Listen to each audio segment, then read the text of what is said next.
تحریک نفاذ اردو پاکستان کے زیر اہتمام لاہور میں آفاق ایسوسی ایشن کی میزبانی میں ایک پروگرام منعقد کروایا گیا۔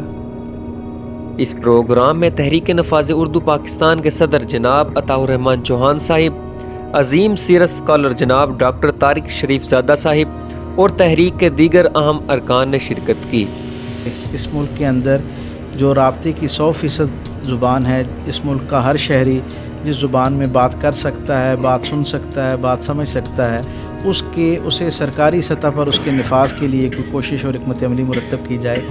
ایک ایسا ملک جس کے بانی نے حضرت قائد اعظم علیہ الرحمہ نے آج سے کم و بیش 70 سال پہلے اس ملک کی سرکاری اور قومی زبان کے طور پہ اردو کا اعلان کر رکھا ہے۔ نہ جانے کن وجوہات کی بنا پر ہم اس زبان کا عملی نفاذ نہیں کر پائے، جبکہ اس کے اوپر بہت ساری جو ہماری اسمبلیز ہیں ان کی قرارداد بھی موجود ہیں، اور سب سے بڑھ کے کہ عدالت عظمیٰ نے بھی اس کے حق میں اس کے نفاذ کے لیے نہ صرف یہ کہ اس کی تائید کی ہے بلکہ حکم نامہ جاری کر رکھا ہے۔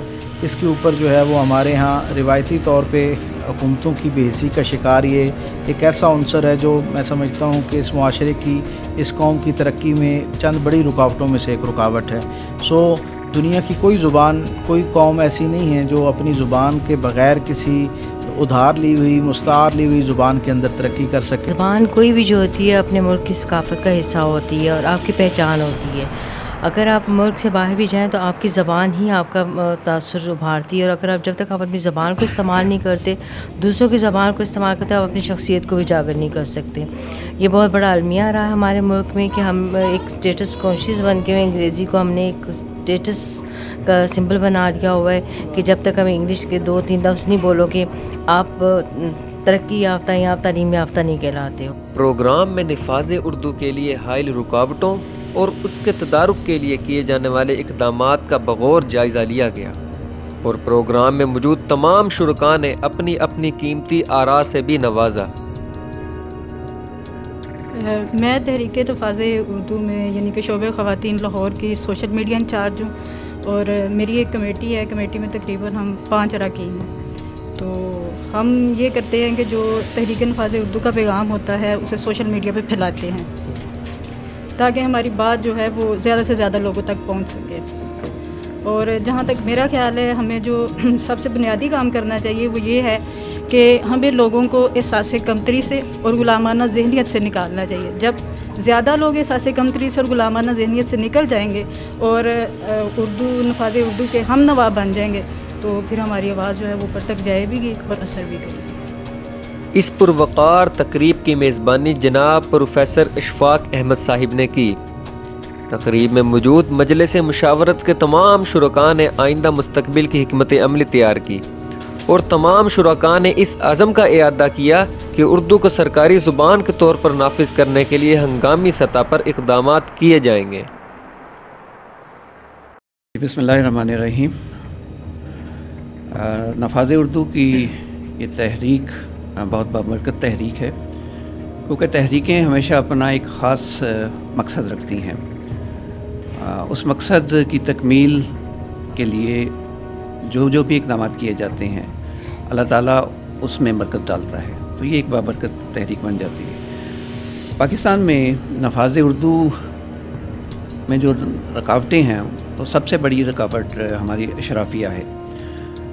اشرافیہ کا مسئلہ یہ ہے کہ وہ خود بھی موسٹلی باہر پڑھے ہوئے ہیں، اور ان کے بچے بھی باہر پڑھ رہے ہیں، اور یہاں بھی اگر وہ تعلیم حاصل کر رہے ہیں تو وہ انگریزی اسکولوں میں پڑھ رہے ہیں۔ تو یہ 2 طبقاتی نظام ایک بنا دیا گیا ہے تعلیم کے شعبے میں، جس کی وجہ سے اشرافیہ اردو کے نفاذ کو پسندیدہ نہیں سمجھتی اور اس کے نفاذ کے راستے میں رکاوٹیں پیدا کر رہی ہے۔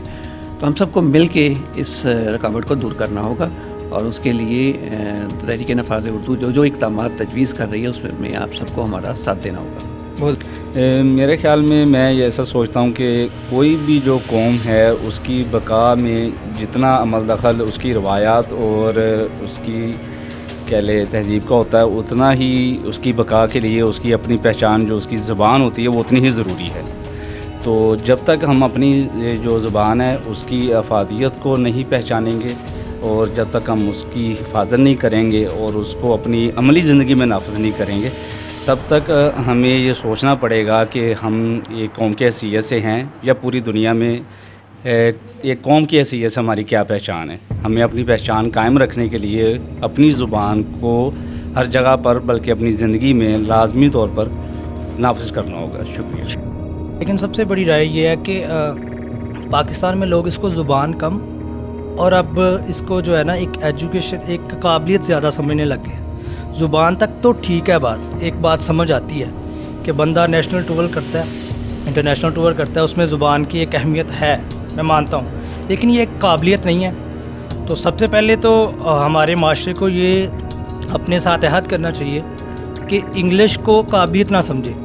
ہمارے اتنے قابل لوگ بھی ہوتے ہیں لیکن وہ صرف ایک انگلش کی وجہ سے جو ہے نا ان کے اوپر باقی لوگ مسلط کر لیے جاتے ہیں جن کو صرف ایک زبان آتی ہے. تو یہ ایک زبان ہے, یہ قابلیت ہے. جیسے کہ ہمارے رہبر معظم نے فرمایا کہ اشرافیہ سب سے بڑی رکاوٹ ہے پاکستان میں نفاذ اردو کے لیے. تو دو ہی اس کے حل ہیں, یا تو اشرافیہ خود سمجھ جائے یا پھر پاکستانی محب وطن, پاکستانی بانیان پاکستان کے فالوورز, ان کے چاہنے والے, ان کے پیروکار جو ہیں وہ ان کو نکال دیں. میں بس اتنا کہوں گی کہ اگر اپنی نسل بچانی ہے تو اس کے لیے اردو کا نفاذ بہت ضروری ہے. بہت شکریہ. میری ناقص رائے یہ ہے کہ جو آئین ہوتا ہے حکومت کو اس پہ عمل درآمد کرنا چاہیے, لیکن اگر حکومت خود اس پہ عمل درآمد نہیں کرتی تو پھر ہم جیسے لوگوں کا یہ فرض ہے کہ ہم اس کے خلاف احتجاج کریں. پاکستان کے آئین کے آرٹیکل 251 میں یہ بات شامل ہے کہ پاکستان کی قومی زبان اردو ہے, جبکہ آئندہ 15 برس کے اندر اندر اس کو سرکاری زبان بنانے کے لیے اقدامات کیے جائیں گے, لیکن آج تک اس فیصلے پر عمل درآمد نہیں ہو سکا.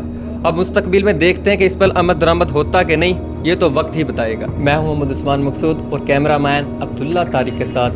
خدا حافظ.